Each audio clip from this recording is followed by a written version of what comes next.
This episode of 50 Shades of Planning is brought to you in partnership with Creative Group. We are a leading communications consultancy, helping some of the UK's best-known brands deliver local and national campaigns, manage political and reputational risks, and influence national policy on some of the most important issues facing the UK. Find out more at kratos.co.uk.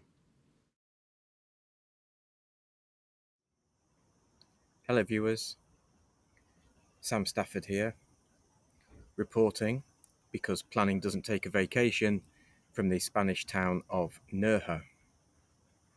In anticipation of the revised NPPF, which was published on the 30th of July, so 2.5 weeks ago as I record this, I invited some of the Shades alumni to discuss some of the policy areas of most interest to them, and hopefully you viewers, and how the new government could and should approach them. 8 conversations were recorded, elements of which you might have heard formed part of episode 128 of the podcast, but I am publishing them all in full here on the YouTube channel. This is the second of the 8, which is a conversation between Hana Loftus, Andrew Taylor, Pooja Agrawal, Vicky Payne, and Ben Castell about design and placemaking. Hana is a director at Hat Projects, chair of Creative Colchester, and the co-chair of the Design South East Design Review Panel and the Suffolk Design Review Panel. Andrew is Group Planning Director at Vistry Group. Pooja is CEO and co-founder of Public Practice.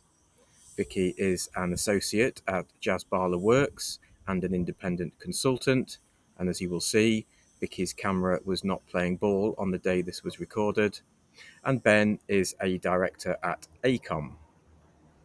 Their conversation takes in the need for leadership, national standards and the Office for Place, design as quality, as place and as aesthetics, stewardship, beauty, and what it is to be provenly popular.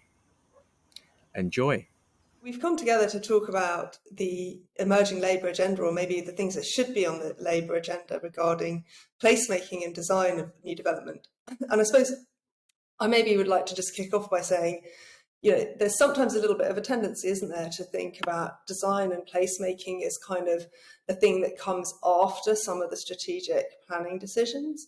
But actually, I feel like it's really important that that stuff comes first and is part of the discussion around strategic placemaking and planning, because if you're not talking to people about the quality of those new communities and how exciting and brilliant they can be as places to live and bring up your kids and be homes for future generations, then it's really hard to expect any community to actually get behind the idea of that. And I think some of us have been involved with projects that have really tried to push that agenda, and it's really transformational in terms of the way that, whether it's communities, local authorities, other stakeholders in the area, suddenly when they're given a really positive vision of an exciting new future, it really changes the debate. And things that might have looked like a big red blob on a map and really kind of unwelcome, once you start to actually bring that to a design vision that's really fantastic, it can actually help that strategic placemaking discussion, or that strategic planning discussion about numbers move along. So I'm kind of interested to see how we can maybe help that take place. What are the things that people think we should be doing as a sector as well to help the new government, new teams that are coming on board, put placemaking first and build it into the conversation around strategic planning rather than afterwards? Yeah, and I think it even goes beyond some of the vision setting stuff that you're talking about. It goes to the heart of the practicality and the mechanics of policy and site selection, because with the best will in the world, you can't design out poor site selection, lack of joined up infrastructure, poor kind of policy setups at the local level. When you're determining applications, officers and people need to have something to hang good decision making around design on. And so some of this stuff does go to this very early stage where we're maybe thinking about policy and strategic planning. I think there's a real role for leadership, and actually just setting the agenda, saying that this is important, almost is a signal for everyone involved across different sectors to realise that if this is what's important, we're all going to have to work towards it. And before we actually knew that Labour has won, we looked at all of the different manifestos across the different parties, and it was so fascinating and interesting to see planning actually being one of the words that's being used, probably more than I can remember in any other sort of election race, as it were, and housing obviously being really up there. But design was barely used by any of the parties, sort of 2 or 3 times by the Conservatives, twice by Labour, and so forth. And also, similarly, if we bring sustainability into this, because placemaking, if we're thinking about that longer term, we need to be thinking about actually how are we creating and designing places for the future, and thinking about that in a much more ambitious and bold way. So I think there's an importance almost in just showing that leadership by saying this is important and everyone should follow, because that's what the rules are going to be. And Pooja, I'm interested in your comment about leadership, and I think we talked about it before in a different context, but leadership, I think, are you talking about the councils there? Are you talking about government there in terms of bringing through sites? Because I know certainly when we bring up sites, Hannah was talking about that vision. When we're promoting sites early on, the first thing we do is a vision document, trying to think about selling the dream as such. We'll come on to delivery of quality later, but actually selling that dream to something to excite.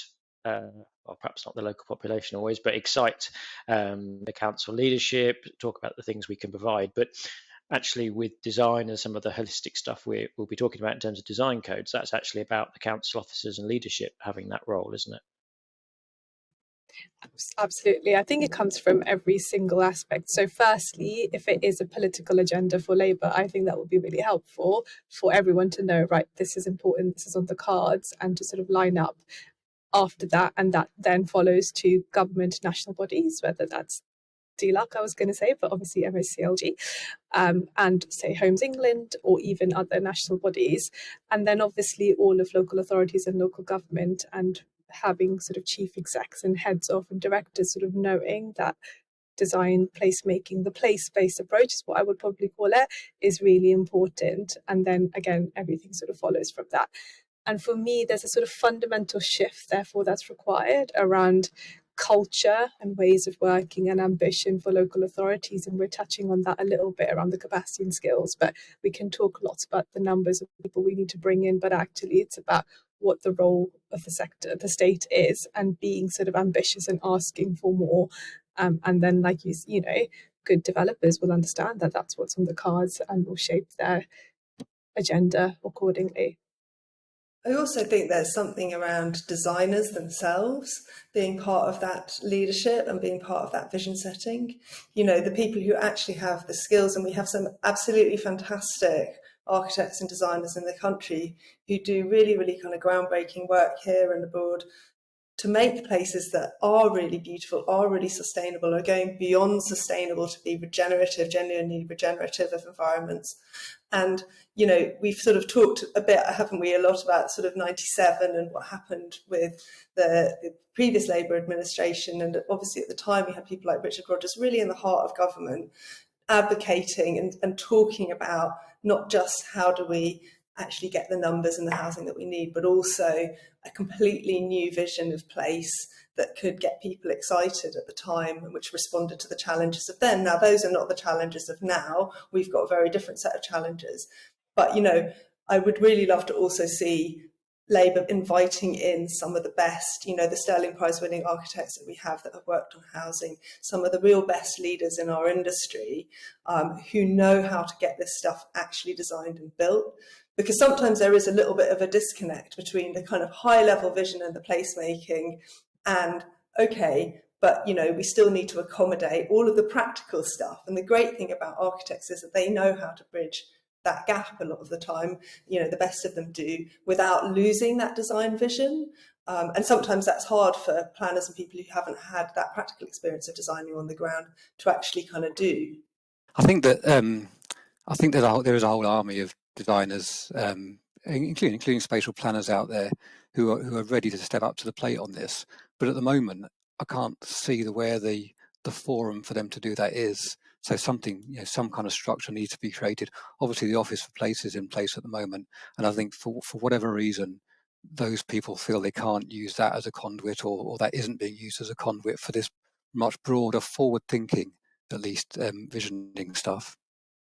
Obviously, at public practice, that's what we've been trying to do for a number of years, and Hannah's obviously one of our alum, but it is about how do you attract these skills, and a lot of them are architects and urban designers by backgrounds coming in and working in-house, and we definitely facilitate some of that sharing of learning across our associates and alum, thinking about that kind of how do you share good practice across each other, because how siloed ways of working we can get trapped into in local authorities within a council, let alone across the country. So I completely agree that sort of multidisciplinary, that creative way of thinking and problem solving is really important, and sharing that is really important.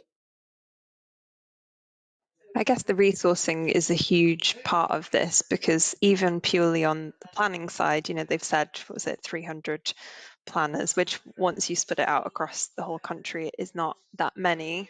And I think to implement the kind of aspirations around design that maybe we're talking about, we do need a bit more design expertise within local authorities, because it's been stripped out in quite a overwhelming way. Yeah, and I think it would be really great to see that in the heart of government, and maybe that does lead really interestingly onto the role of Office for Place, and that was one of the topics we thought we might sort of quickly touch on. We have some opportunity, I suppose, to kind of, or government has the opportunity, MHCF has the opportunity to really kind of think about the future direction of that. Is that a useful vehicle?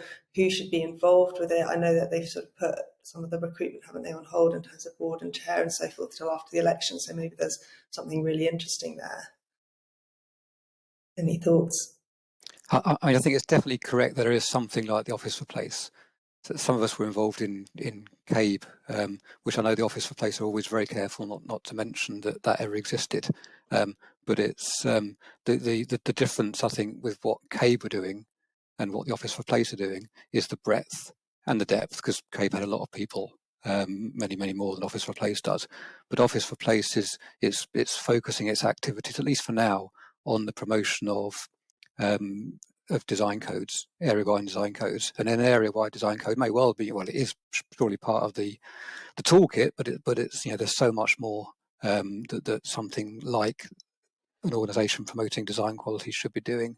And so I think if it can be shaken up a bit, start to maybe be a bit more forward-thinking, as well as learning the lessons from the past, which it does very well. And then if there's a broader remit for the organisation, I think it'll probably have a more successful future. Yeah, definitely. I mean, because it was an invention of the previous government, I suspect there may be a lack of appetite to keep it going, or a desire to do something in a refreshed way. But in my mind, it would be, as you say, useful to keep it in place and evolve it, and kind of take it in a new direction, rather than to disregard it completely. And I definitely agree with you about the area-wide design codes. I think in a previous episode of the podcast, Andy von Bradsky, it was the session that you chaired, Andrew, I think he was talking about the fact that in many cases an area-wide code is not going to be the most appropriate. And I think from what I've seen so far, in some cases it is, and I think that it would be good to keep that on the table for the places where that is really workable, where there's quite consistent character, where it's easier to write coding rules. But to impose it wholesale on every local authority, as the Levelling Up and Regeneration Act, and I think the NPPF currently does, just seems like a very, very heavy-handed approach to the whole thing. Well, I think the Act's the issue, isn't it? Because that's then directed, or almost been the requirement for the Office of Place to go down a specific avenue, while every council is still required to have a district-wide or an area-wide design code. That the support from government is going to have to be there in terms of delivery. I mean, personally, I think that I agree with you, Vicky. That's completely over the top, and actually, site-wide or area-based are much better than what is effectively going to become quite a generic document. because of the difference of types of character across a council area. It just has to be that. But until that act is changed, that then limits to some extent the ability for councils to direct their resources elsewhere and needing that sort of response. But I suppose it is interesting, a lot of focus on design in the previous government. And is it quite design that we're seeing coming out of Labour? Is there more of a tweak towards quality? And we can have a discussion about what that is. But actually, is there a move towards the quality of the outcome as opposed to being the design is the critical thing? And I think they are subtly two different things there. And actually, the quality of the living environment, the quality of, yes, the place and the spaces between are potentially sounding more important from a Labour perspective than the design and perhaps type of design that was coming out of the work of the previous government.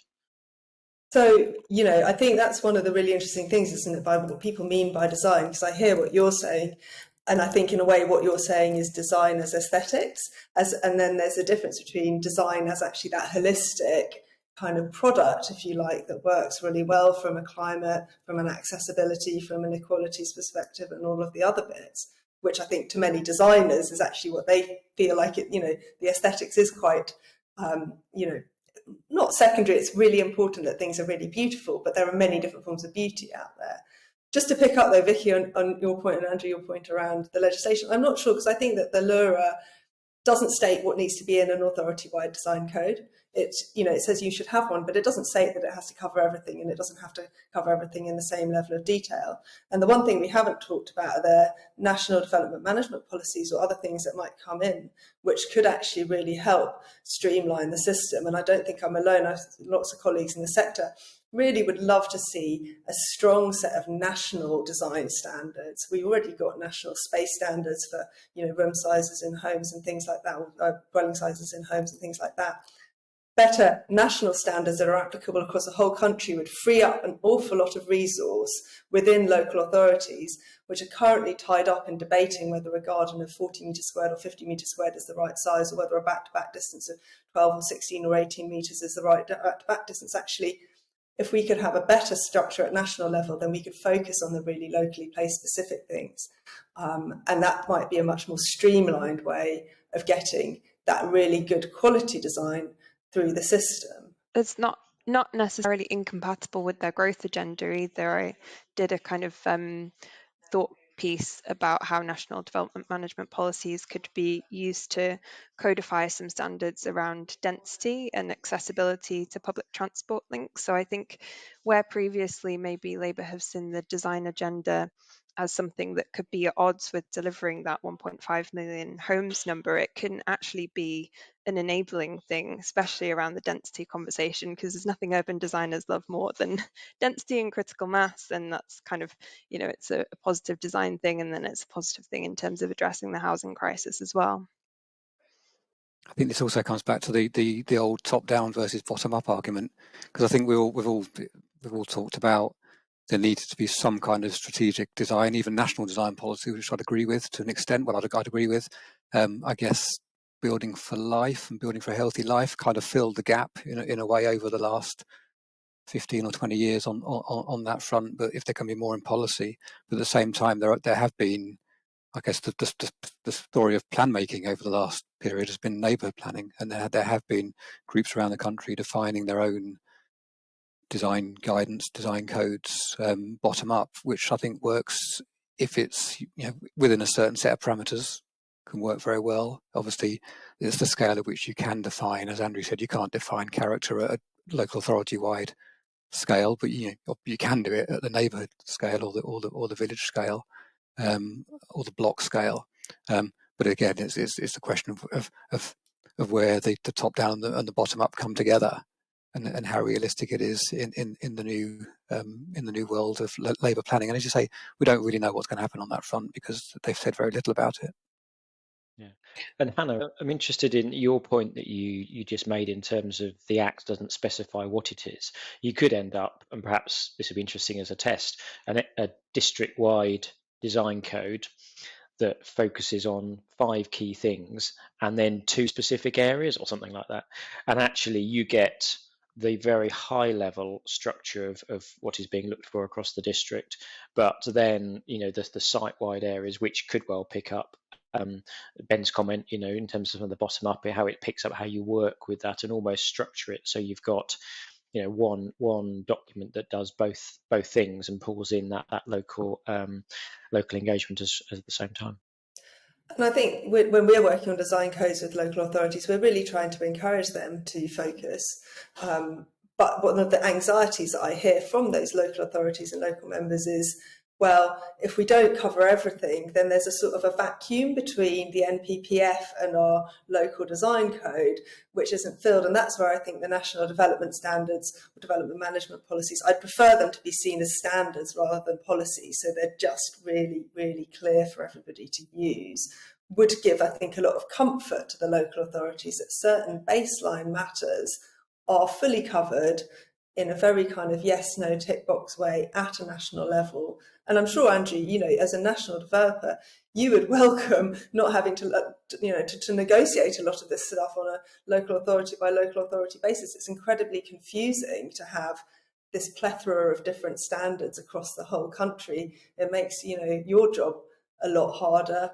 I mean, I would start with, bringing out manual for streets from whatever drawer it's been shoved in the Department of Transport for the last 3 years. Let's have a national street design code that is applicable everywhere. We shouldn't be reinventing different types of street types across the country. It's just not necessary, is it?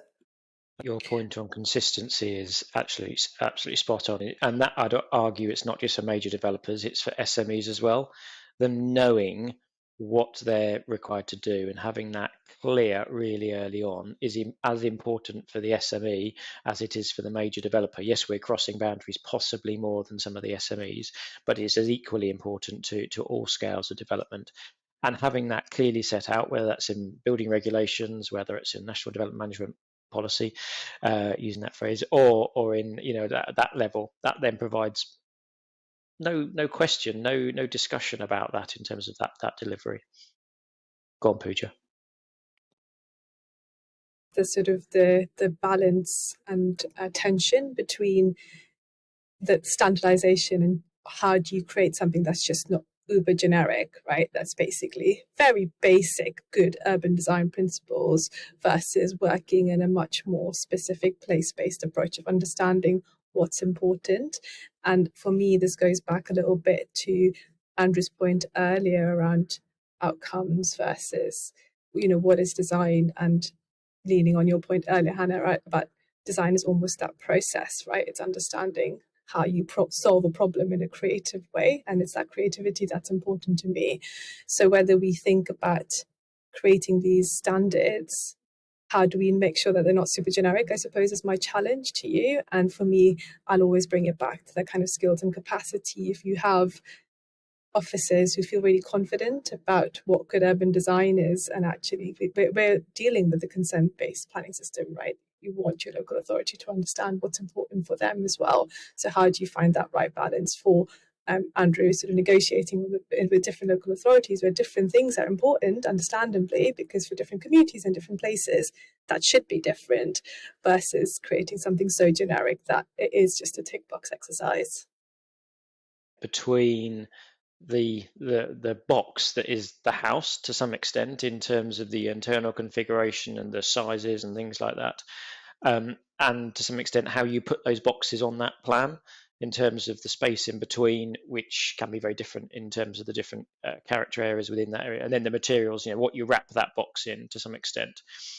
Is there a way of standardizing as much of the internal and all that sort of structure? Certainly in our MMC approach, that's really important for us in terms of standardizing that, but then allowing the flexibility on the materials that you wrap it with, how it treats the street scene, how you deal with some of those other things which may well be much more locally specific, including even we haven't talked about street trees, but even where the street trees and the type of street trees, depending on where you are in the country, that can change dramatically as part of that.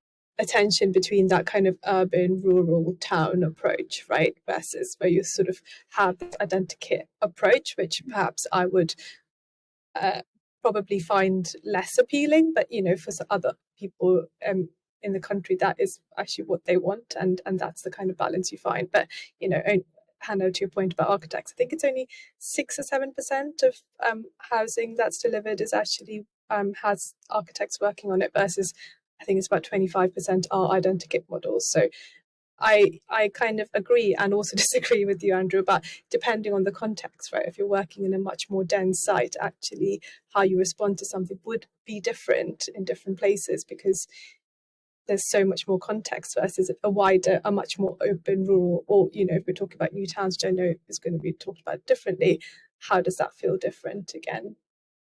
Former colleague David used to talk about stars and supporting cast when it comes to urban design. So not all the housing or all the buildings that get delivered need to be exceptional.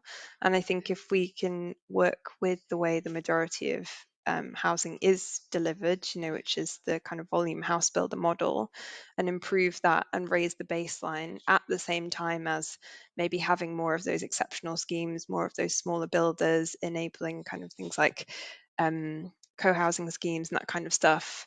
I think that would be a good balance. To deliver it all in the way that Andrew's describing would, I think, be a little bit soulless, but I think there's a huge amount of room for a more standardized approach for, quite a high percentage of the housing that gets delivered.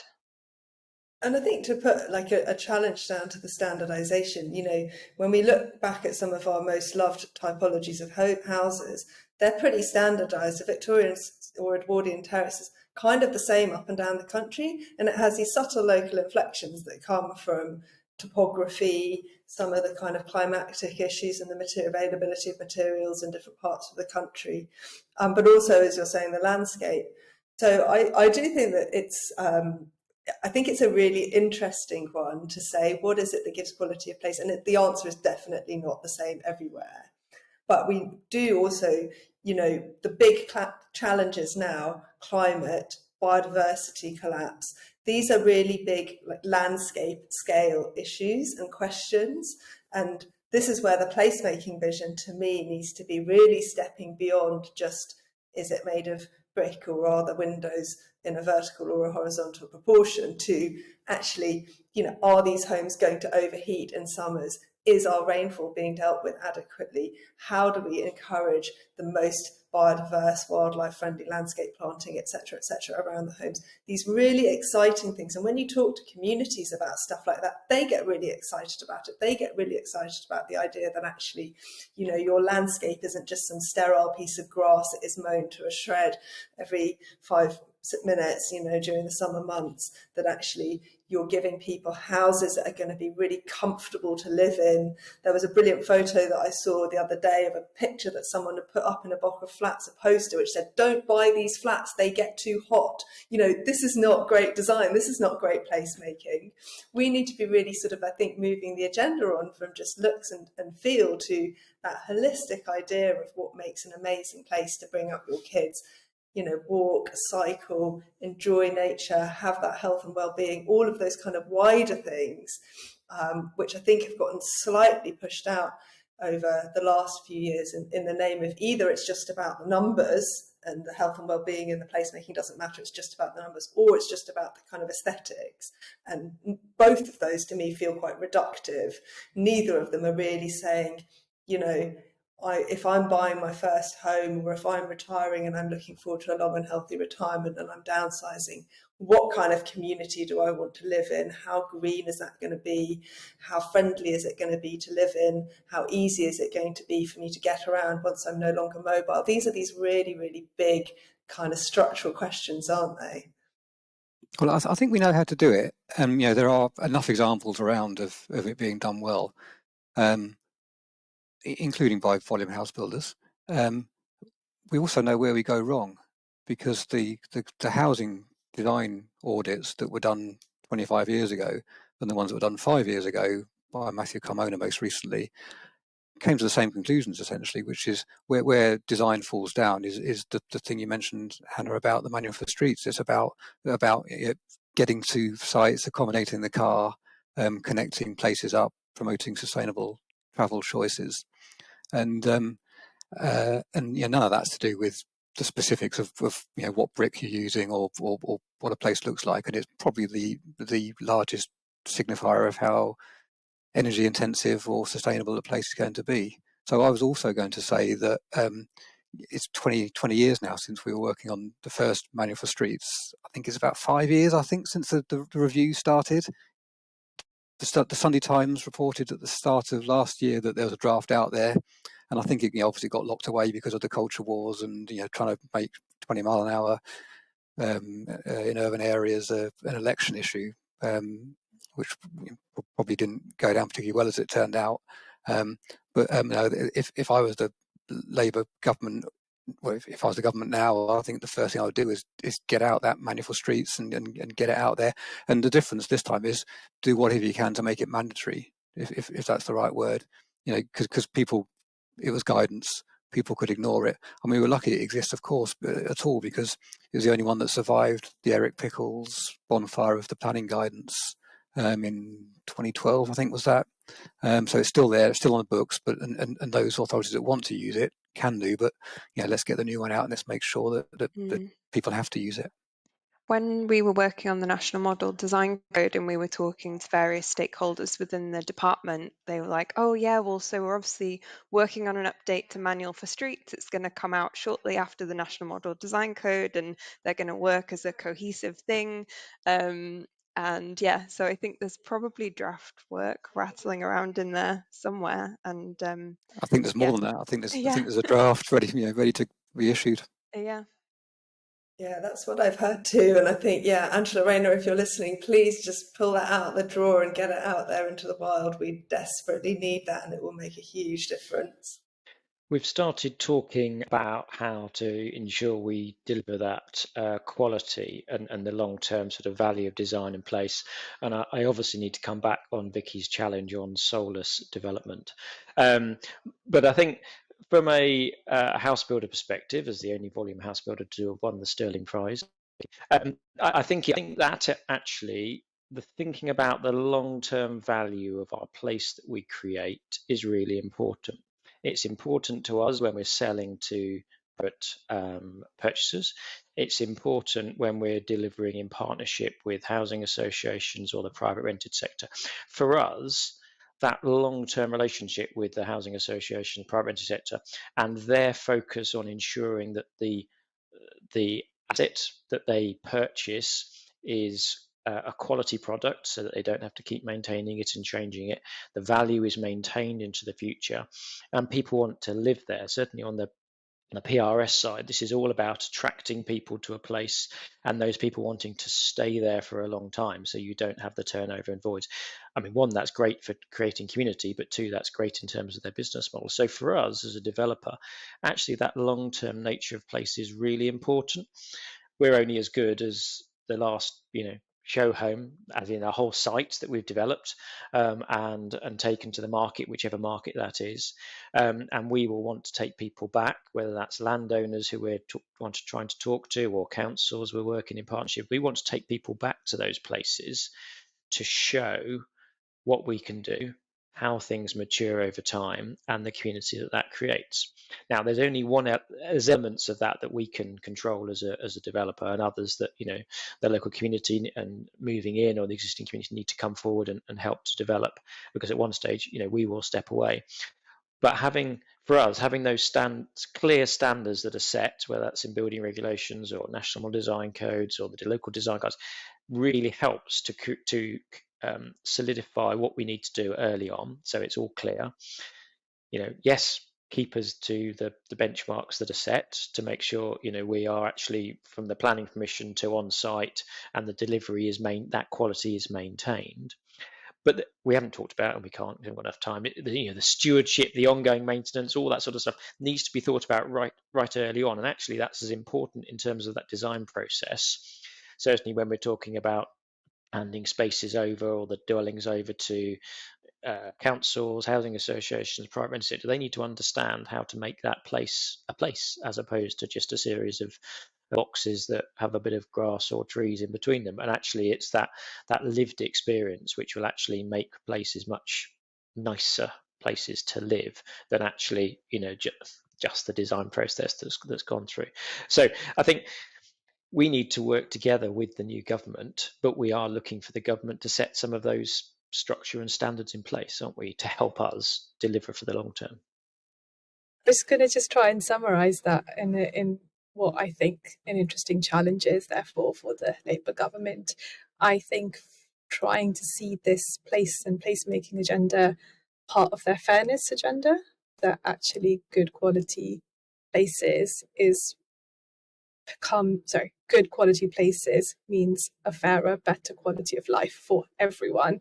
And if they see that as part of that agenda, hopefully we will see this going really far, and not seeing design and quality as a privileged status, but something that everyone should have. And I think that's how I hope that the new government see the role of placemaking sit. I think you could go further and say that this plays into more of those missions. It also fundamentally plays into the climate mission. And what is this new, climate resilient economy and society going to look like?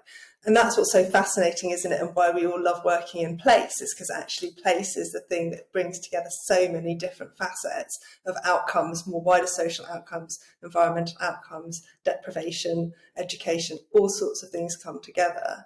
So I think I would also say, let's hopefully see the Labour government taking the mantle to say this is a new generation of really forward-looking places that are about setting us up for a fair, resilient, climate equitable future, not just the numbers, which then in a few years or a couple of decades' time may repeat some of the failures of the less good places of the past and need fundamental retrofit to a huge degree and at a huge expense later on down the line. Can I just say it's been a really lovely chat, largely because we've managed to talk about design and placemaking for this length of time without really mentioning beauty, which is very refreshing, I think. Yeah, it's interesting. I was speaking to Matthew Carmona about a piece of research that he's doing looking at beauty and particularly the measurability element of it, because I think the phrase provably popular has found its way into discourse, and he was doing some really interesting analysis of what the different methodologies have been to work out what's provably popular and what some of the benefits and particularly challenges of those approaches are. And then I think he was going to try and look at a methodology that could be workable, but it's a very challenging thing, both the popularity and the beauty conversation, I think, when it comes to design quality, because of the subjective nature of it. Yes, and I think, this is where we are living in a pluralist society with many different places and many different communities, and celebrating that pluralism surely is the way to make distinctive places as well. There is no one answer to beauty, there is no one answer to what makes somewhere good, but we can actually celebrate that diversity a little bit and make places that feel different from each other as well. Not every new town needs to feel the same as every other new town. Let's have them having their own character, and talking about, what the kind of real lived experience, to use your phrase, Pooja, which I think is so important, of people is in those spaces, rather than just a sort of narrow aesthetic that maybe arises from, quite a small sliver of society and what they may be thinking. Ultimately, people like, the provably popular bit is tricky because you're only ever showing people pictures of things that already exist. Whereas when we're talking about things that are resilient for the future, some of those things are things that aren't really there in the world yet, or maybe haven't been built in this country, certainly. So you can't really point to them and go, look, here's 25 that we've done before, or they did it 100 years ago like this. Actually, the house type from 100 years ago isn't really that climate resilient to the changing climate of today, and we need to acknowledge that. So we need to be really, I think, engaging with, coming back to the architects, the best architects in the country, to really celebrate some of the amazing design that is being created in the here and now. And I think people like Design for Homes, have done amazing work on this. I would love to see more of that research agenda and what Matthew's been doing. The people who've been doing really serious work on this decade after decade, gaining this huge library of tried and tested solutions, as well as the things that don't work and the things that do have a bit of a fail. We should be really, I hope, getting Labour to learn from all of them. Hello viewers, Sam again. My thanks to Hannah, Andrew, Pooja, Vicky and Ben for letting me share that conversation with you. Look out for the other 6, which I will share on here in due course. They will feature conversations about LPA capacity, grey belt, new towns, devolution and greater than local planning, land value capture, and planning for infrastructure and the environment. Please do keep in mind, viewers, that 50 Shades of Planning is by planners and for planners, and so if you would like to use this channel for sharing anything you think that we need to be talking about, then do please feel free to get in touch with me via samstafford@hotmail.com. Please also feel free to share this video on your social platforms. Anybody that does will be entitled to an exclusive 50 Shades mug. My thanks to podcast partners Creatus, and a shout out especially to Luca Di Fato for production support. What have we learnt, viewers? Well, town and country planning is very much not a black and white endeavour. There are at least 50 shades in between. Bye for now. Thank you for listening to this episode of 50 Shades of Planning, which is brought to you in partnership with Creatus. Creatus are a leading communications consultancy providing integrated strategic communications and campaigns across multiple sectors.